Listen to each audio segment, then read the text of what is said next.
central banks needing to lead the way in payment systems. Kristalina, I'll begin with you.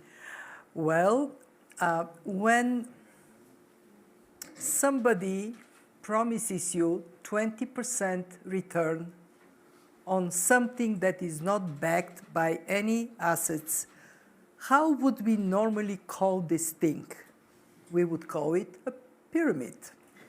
In other words, this is a pyramid in the digital age. But we should not be mistaken to immediately classify everything in the digital money world in a negative way, because there are three categories. The first one is central bank digital currencies. They are backed by the state, and they offer finality when transactions are settled. This is a universe that, as you said, 90% of countries are exploring. Who crossed the finish line first?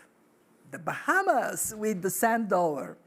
But now we have Nigeria stepping there, and there are many pilots, of which the largest universe of a pilot, which actually made me wake up and say, well, this thing is moving so fast that the International Monetary Fund has to embrace it.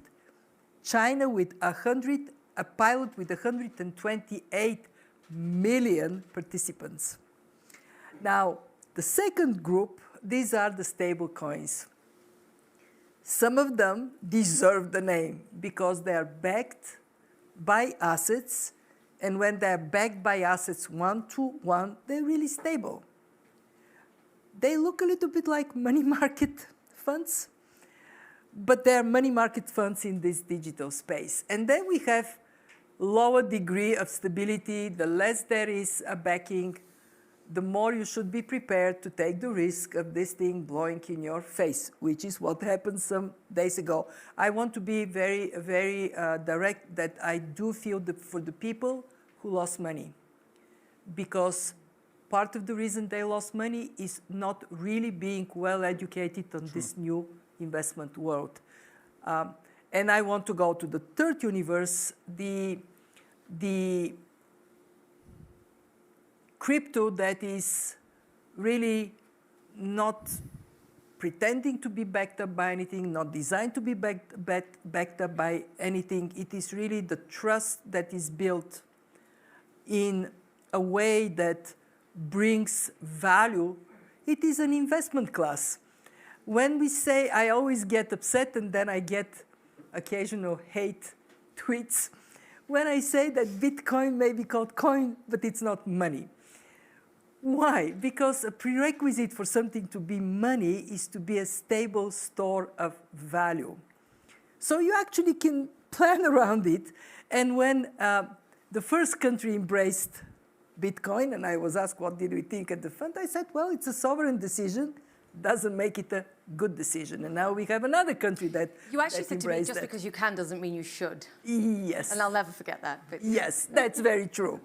So my point here is that there are very important responsibilities for the central banks and also for other regulators, regulators of financial services, regulators of this asset class, to make sure that everybody can step into this world with some confidence that we understand that for CBDCs, the biggest question is interoperability. How are they going to connect to each other? But for stable coins, for crypto assets, it is responsibility for some regulation and financial education. I would beg you not to pull out of the importance of this world because of what Julia said. It offers us all faster service, much lower cost, and more inclusion.